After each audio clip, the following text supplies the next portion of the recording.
नमस्कार दोस्तों, दरभंगा रॉक्स में आपका स्वागत है। इन्हें तो आप पहचानते ही होंगे, ये हैं देश के रेल मंत्री अश्विनी वैष्णव।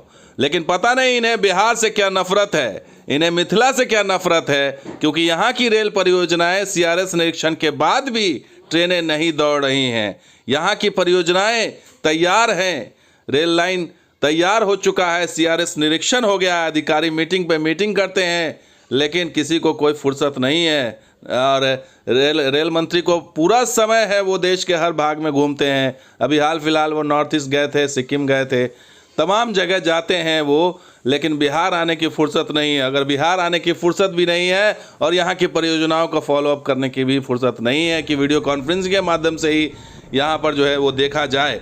और आपको बता दें कि दो इम्पोर्टेंट परियोजनाएँ जो लौकहा लाइन में महरेल की है, फारबिसगंज तक लाइन तैयार है, सीआरएस निरीक्षण हो गया है, महरेल का भी सीआरएस निरीक्षण हो गया है, लेकिन अब तक यहाँ पर ट्रेन नहीं दौड़ाई जा सकी है। अधिकारी बोलते हैं डीआरएम के स्तर पर कि इस महीने ही चालू हो जाएगी, इस महीने ही चालू हो जाएगी।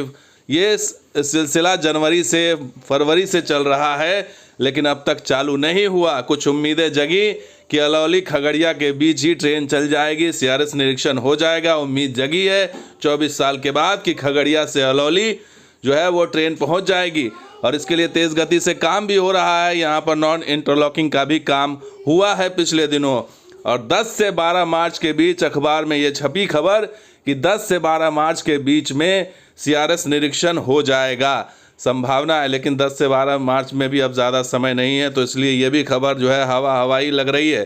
तो 19 किलोमीटर की ये रेल लाइन, उम्मीद तो जगी है कि जल्द सीआरएस हो जाएगा, लेकिन टाइम का पता नहीं है कि कब सीआरएस होगा। आपको बता दें कि अलौली स्टेशन के पास मक्का का रेक भी जो है वो तैयार हो रहा है, तो यहाँ से माल ढुलाई का भी एक अच्छा विकल्प रेलवे के लिए है। और ये रेल लाइन बहुत इंपॉर्टेंट है, क्योंकि यही रेल लाइन आगे कुशेश्वर स्थान को जुड़ेगी। लेकिन इस रेल लाइन पर भी सीआरएस जो है वो अनिश्चितताओं के घेरे में है। हालांकि काम बहुत तेज़ गति से चल रहा है, लेकिन उन परियोजना का क्या जहां सीआरएस निरीक्षण कई महीने पहले हो गए हैं, लेकिन वहां पर अभी तक ट्रेन नहीं दौड़ाई जा सकी है। या तो ये बता दें कि या तो इलेक्ट्रिफिकेशन के बाद ही ट्रेन दौड़ेगी और डेमू नहीं मेमू चलाना है, तो सब बात समझ में आती है। लेकिन अगर क्या इसकी वजह से क्या महीनों लोग ट्रेन से महरूम रहेंगे, ये भी एक बड़ा अन्याय वाली बात होगी।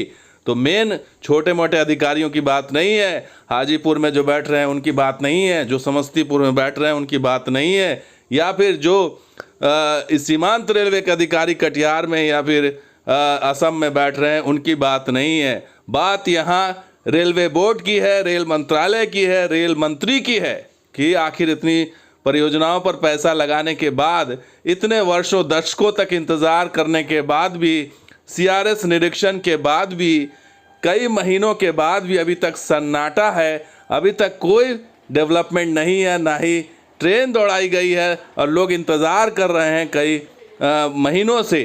पिछले महीने भी लोग इंतज़ार करते रहे फरवरी में, और अब इस मार्च में भी लोगों का इंतज़ार लंबा होता जा रहा है। अगर फारबिसगंज में कोई समस्या है, वहाँ पर कोई दिक्कत है, तो कौन इसका फॉलोअप लेगा? किसी को कोई मतलब नहीं है, क्योंकि रेल मंत्री को हर जगह जाने की फुर्सत है, बिहार जाने की फुर्सत नहीं है, बिहार की परियोजनाओं को देखने की फुर्सत नहीं है। और अगर जब मंत्री को फुर्सत नहीं होगा तो अधिकारी का क्या? ये भी बड़ा सवाल है कि क्या कोई इंस्ट्रक्शन दिया गया है रेल मंत्री को कि बिहार पर नहीं देखना है, बिहार में ट्रेनें नहीं बढ़ानी है, बिहार में ट्रेन का विस्तार नहीं करना है, सिर्फ खाना पूर्ति करना है, दिखावा करना है।